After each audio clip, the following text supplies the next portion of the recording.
What's going on, everybody? This is Afro Think Tank. You know how bad it is when the director of counterterrorism quits because he doesn't want anything to do with this administration's war in Iran? Do you know how absolutely bad it is? And this dude's MAGA too. This dude was a gun-ho MAGA Trumper, all right? But even he couldn't take it. Even he's jumping ship. Do you know how bad that is? This guy knows, all right? You understand? Like, it's his job to know if Iran was a threat. Iran is not a threat. I knew Iran was not a threat.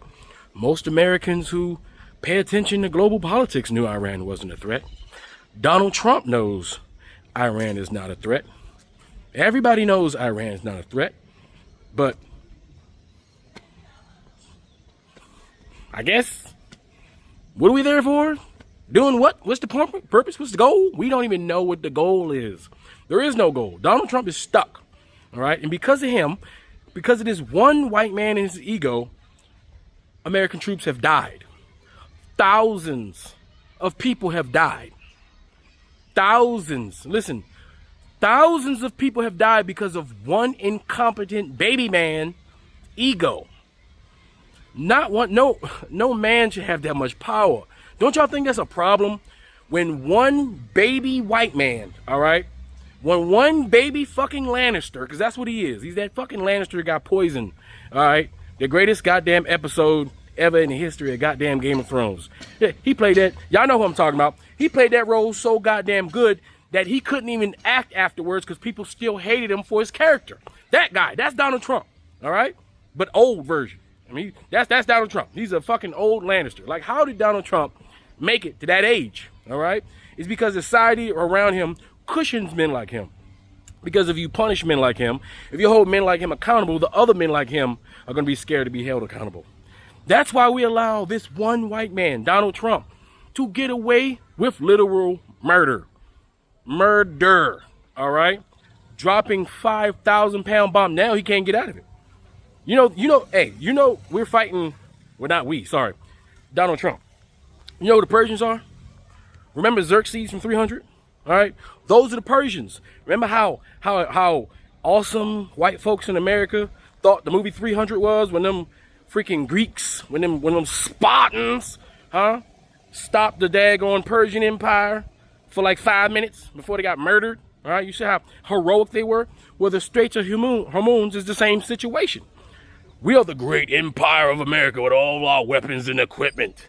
They're the little Iran, right? And there's this little pathway that these Iranians are the Persians, all right? Xerxes' descendants are now holding it down, all right? Like 300.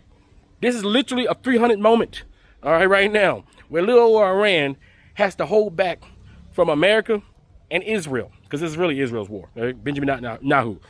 Possibly the late Benjamin Netanyahu, hopefully, but we don't know yet. We can all dream, right?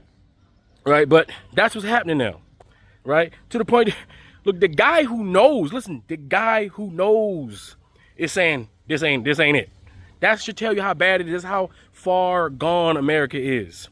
We're gonna have some post-Trump clarity, all right? We're gonna need some serious post-Trump clarity and reevaluate what kind of system, what kind of government we want. And we gotta we're gonna do with all these rich people. Why we gotta keep letting all these rich white people destroy the planet? They're the enemy. Not all rich white people, but the enemy are all rich and white. That's the thing. Not all rich white people are the enemy, but the enemy are all rich and white. There's got to be a way for the majority to do something about it. We have to figure that shit out.